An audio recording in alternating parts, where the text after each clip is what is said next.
Dan Campbell wants to see some improvement, but in what areas?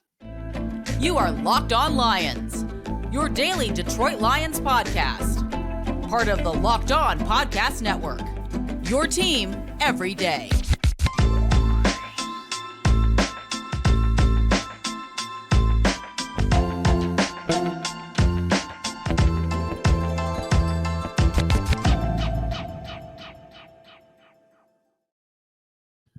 What's happening, everybody? Matt Derry with you. It's a new week of Locked On Lions right here on the Locked On Podcast Network, your team every day. It's a Monday, November 6th into Tuesday, November 7th. Shout out to everybody who had a birthday yesterday, the November 5 Tribe. That's right. My old buddies Art Regner and Eric Pate used to be known as the November 5 Tribe. But here we are, another week of Locked On Lions. Bye week is over. Lions back to work today. Dan Campbell spoke. What does he think are the three biggest things his team needs to improve upon here down the stretch? We will get into that coming up momentarily on the program. Also, Jahmyr Gibbs, how many touches is he going to get now that David Montgomery is apparently back? We'll get into some injury stuff. The Vikings are just a game out of first place. What the heck's going on in Minnesota? All of that coming up today right here on Locked On Lions. Thanks for following and watching on our Locked On Lions YouTube channel. Thanks for subscribing on YouTube. You're checking us out wherever you get your podcast. Shout out to our everydayers as well. We appreciate you guys as well. Locked On Lions today brought to you by LinkedIn Jobs. LinkedIn Jobs helps you find the qualified candidates you want to talk to faster. Post your job for free at linkedin.com/LockedOnNFL. That's linkedin.com/LockedOnNFL to post your job for free. Terms and conditions apply. Follow us on Twitter at Derry Speaks, at Locked On Lions, Matt Derry Facebook fan page. And again, thanks for watching and subscribing, watching for free on our Locked On Lions YouTube channel. All right, so a lot to get into today on the program here on Locked On Lions. Team is off. They're going to be scouting tonight. This is another break that the Lions get for next week. For this week is that the Lions will play the Chargers on Sunday at 4:05 on CBS. Jim Nantz, by the way, and Tony Romo going to be calling the game. First time since last year when they called the Thanksgiving Day game. And of course, Nance jinxed the money badger on the field goal kick. Remember that? Oh, yeah, Badger hasn't missed in like months that he misses. But regardless, the Chargers are playing tonight in New York against the Jets, and then have to travel all the way back cross country and have a short work week to face the Lions on Sunday. So another break that's definitely in the advantage. Check the box in the advantage box for the Lions. But it was interesting when the team got back to work today, as Dan Campbell at his Monday press conference was asked about improving on some things and what needs to be improved. And he talked about watching tape and reviewing what really took place the first 8 weeks of the season. And the three things that Campbell discussed that the team needs to improve on the most are red zone offense, third quarters, because the Lions have come out kind of flat to start second halves this year, and turnovers both on offense and defense. And the biggest thing that I think that Dan Campbell is spot on with, and the biggest thing I agree with him upon, is that red zone offense, red zone efficiency, scoring touchdowns in the red zone. As far as stats go, let me give you some stats. NFL team red zone scoring percentage. All right, scoring touchdowns in the red zone. The Detroit Lions are 24th in the league. Red zone offense, the Lions are 24 out of 32 teams. Only teams that are worse: Jets, Tennessee, Giants, Cowboys, Saints, Steelers, Jags, Texans, I almost said Oilers, Texans, and then Lions. The last 3 games, the Lions' red zone percentage in scoring touchdowns is 12.5%. For the season, the Lions are at 48%. But the last 3 games, they've scored touchdowns when they've gotten in the red zone in just 12.5% of their opportunities. That is not going to get it done. Best teams in the red zone: Miami, Buffalo, New England, tied with the Chargers, and San Francisco. And Baltimore is right there at number 6. So we saw this a lot in the Monday night game last week against the Raiders. And by the way, how about these stories coming out that the Raiders basically, not that they weren't trying against the Lions last Monday night, but the Raiders were such a mess and hated Josh McDaniels so much that that's why they played with really no heart and no no energy. The Lions still had issues in that game, but regardless, in that game Monday night, I mean, how many times did the Lions get inside the red zone and have to settle for Riley Patterson field goal? They've got to convert and score touchdowns. The Lions have good big targets in that end zone. Amon-Ra St. Brown always finds a way to score a touchdown. Sam Laporta is a red zone weapon. David Montgomery, when you get into short yardage, if he's healthy, is a guy that can carry tacklers into the end zone. There's no excuse why the Lions are 24th in the league out of 32 teams in red zone efficiency. If I go back to last year, let me see if I can do that very quickly. Last season, the Lions were in the red zone, number 4 in the league at 66%. 66%. This year, like I said, 24th in the league at 50. Oops, hold on. I messed that up.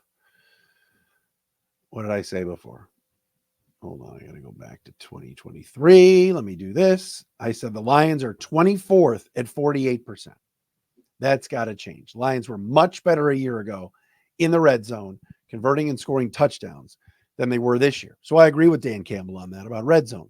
Third quarters, yeah, I mean, other teams are going to make adjustments.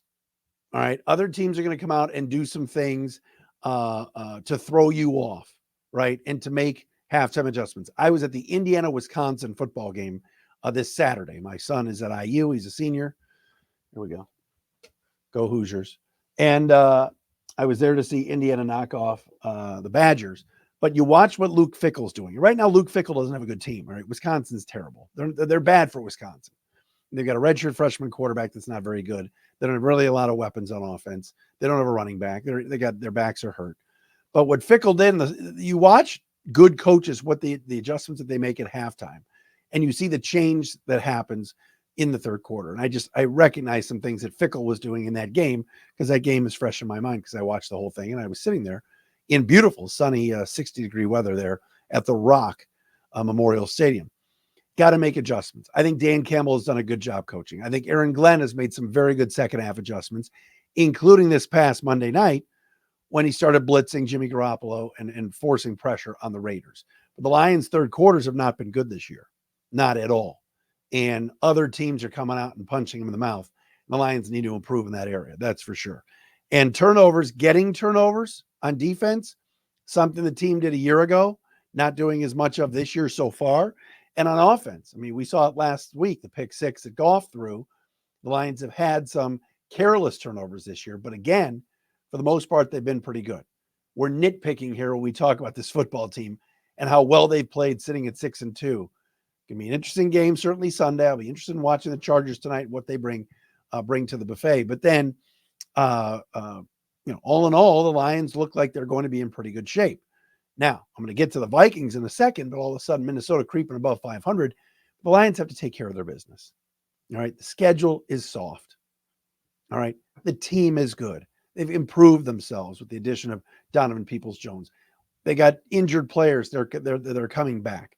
So I think this team is going to be in pretty good shape. But those three things, I agree with Dan Campbell on wanting to work those things out and get better. So props to him for kind of identifying those. Now it's just about getting healthy. And I'm excited for Sunday because there's going to be a ton of Lions fans at SoFi.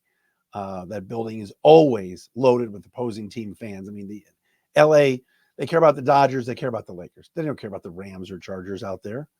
It's not a sports town like it is here. All right, coming up next, what about some of the injured players? Are we going to get them back this Sunday? David Montgomery, Frank Ragnow. What about Jonah Jackson? I've got updates on all of those players. We will do that coming up next. First, though, we got to talk about LinkedIn Jobs. These days, every new potential hire can feel like a high-stakes wager for your small business. You want to be 100% certain you got access to the best qualified candidates available. That's why you have to try. LinkedIn Jobs. I've posted jobs on LinkedIn. It's easy. LinkedIn Jobs helps you find the right people for your team faster and for free. All right, just post your job on LinkedIn Jobs. Then you add your job in the purple hashtag hiring frame to your LinkedIn profile to spread the word that you're hiring. So many professionals are always scrolling around LinkedIn, so it's the spot. Simple tools like screening questions make it easy to focus on candidates with just the right skills and experience so you can quickly prioritize who you'd like to interview and hire. LinkedIn Jobs the best. Post your job there for free at linkedin.com/LockedOnNFL. That's linkedin.com/LockedOnNFL. Post your job for free there. Terms and conditions apply.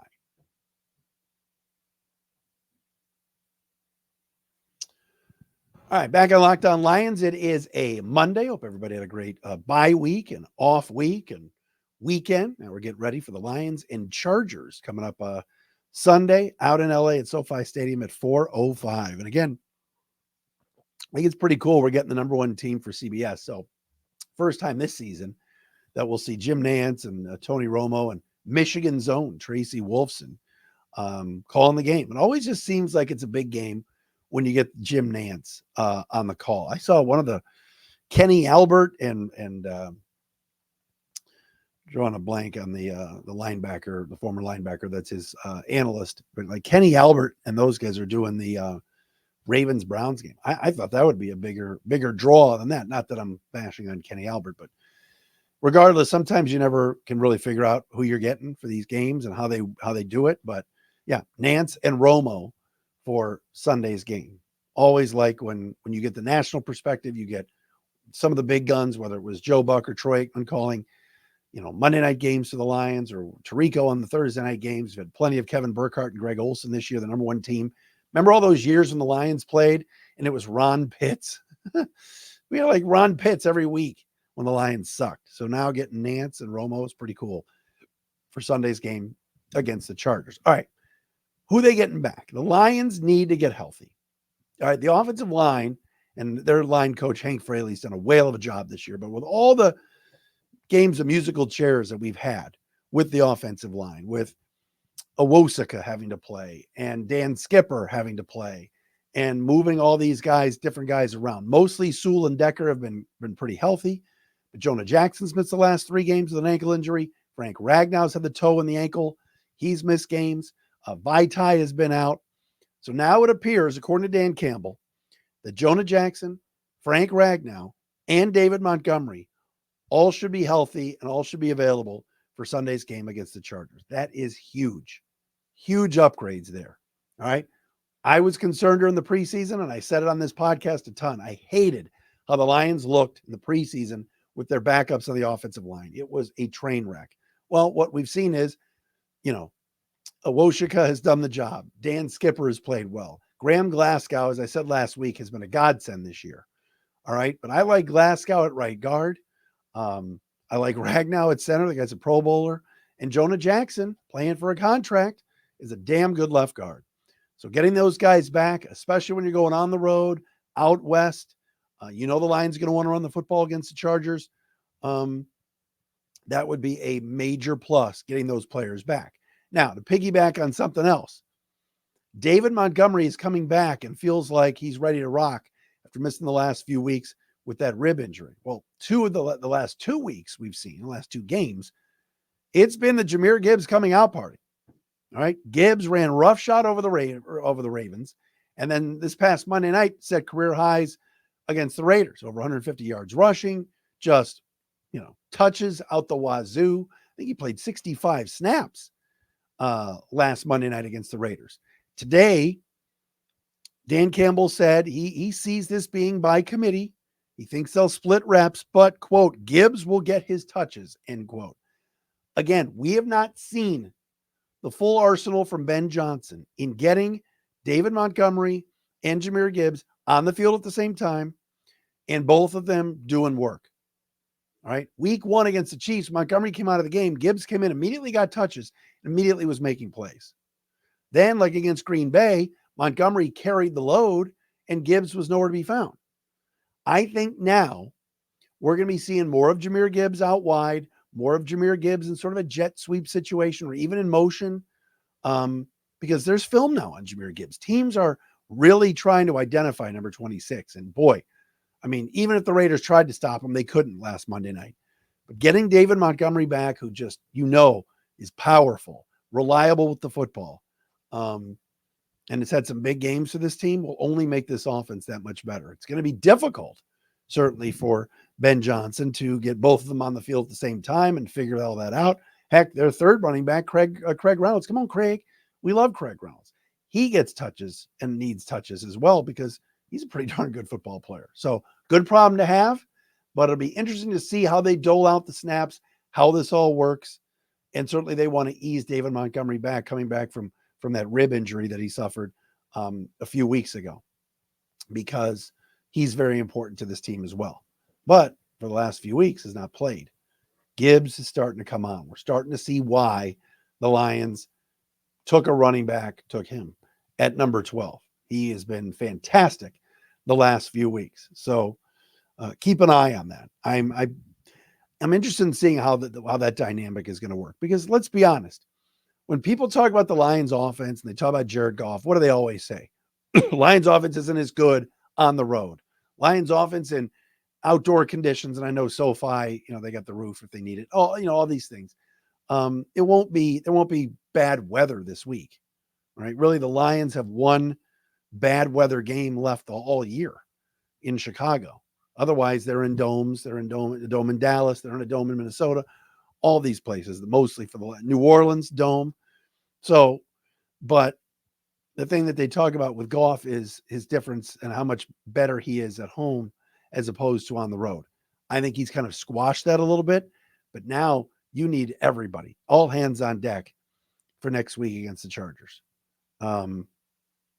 Because I just, you just have a feeling, especially with Herbert and with Austin Eckler, could be a shootout, could be a track meet, could be a game that actually goes over. Lions defense has played very well this year, better than we all thought, right? Especially in points per game.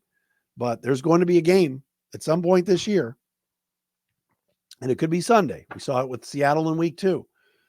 We're going to have a game in the 30s and maybe even in the 40s. It's just how the NFL goes. All right. Offenses have been a little bit down lately compared to the last few years. Not sure why that is. I know there's bad quarterback play all the way around, but we've seen some wild games the last couple of weeks. All right. Yesterday's Vikings-Falcons game was ridiculous. Yesterday's Tampa Bay-Houston game, where C.J. Stroud throws 5 touchdowns and throws for almost 500 yards. We're going to get a few more of those. And the Lions are going to play one of these high-scoring games eventually. By the way, how about C.J. Stroud? Wow. Impressive. Now, I know what Michigan fans are going to say, and you know what I'm going to say back. I'll just behave myself today. Pretty incredible, though, what he's been doing already. And, the Carolina Panthers are probably – can you imagine sports talk in Charlotte today? What the Panther fans are saying about Scott Fitter, their GM, not taking C.J. Stroud, who's already elevated Houston. And Bryce Young is going to be decent, but it's probably too small. Threw 2 pick sixes yesterday, and the Panthers stink. Not good. All right, coming up next, Lions have some company closing in on them atop the NFC North. Something to worry about or not? We'll get into that coming up next. Score early this NFL season with FanDuel, America's #1 sportsbook. Right now, new customers get $150 in bonus bets with any winning $5 moneyline bet. That's it. That's $150 if your team wins. You've been thinking about joining FanDuel. There's no better time to get on the action than right now. The app is easy to use. Wide range of betting options, including spreads, player props, over-unders, and more. So visit FanDuel.com/lockedon. Kick off the NFL season. Monday Night Football tonight. Jets, Chargers. We're all going to be kind of scouting out the LA Chargers and everything else. Want to put some money down on the game, money line, player props, whatever it is. FanDuel.com/lockedon. FanDuel, the official partner of the NFL.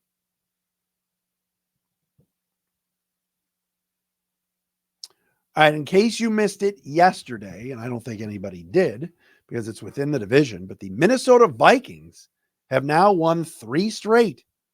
Yes, the Vikings, after starting off 0-3, are now 5-4. And even with Kirk Cousins done for the year and Justin Jefferson been out the last 3-4 weeks with a hamstring injury, Vikings keep winning. Yes, their schedule is soft. Yes, they've played some bad teams. Although Minnesota did beat San Francisco on Monday Night Football. But regardless, the Vikings yesterday come back, knock off the Falcons in Atlanta. It looked like the Falcons were going to win the game, drive down. I think Koo kicked the field goal or whatever it was. Vikings come down needing a touchdown, and they get it behind Josh Dobbs. Yes, former Steelers quarterback Josh Dobbs, former Browns quarterback Josh Dobbs, former Cardinals quarterback Josh Dobbs. The guy's made the rounds. The Cardinals just traded him on Tuesday last week. Tuesday, deadline day. Comes to Minnesota, barely knows the plays, was the backup to Jaron Hall yesterday. Hall gets a concussion, and here comes Dobbs. And what a story that was. He made some plays with his legs that were unbelievable, then takes his team down the field for the game-winning touchdown with under a minute to go. And the Vikings now are 5-4. Am I concerned? No. All right. But I'll say this about Minnesota. Dobbs is a great story. One of the nicest kids in the NFL. Was diagnosed with alopecia and lost his hair when he was in the 3rd grade. Do you imagine being an elementary school kid like that and all of a sudden you have no hair? And I'm sure some of the kids in school were probably not real nice to him. And to fight through that and to be a spokesperson for alopecia, I like the guy. All right. I've heard him speak. He is so solid and a great leader. Flawed quarterback for sure. Not somebody that all these teams keep getting rid of him. But all he does is win and make plays.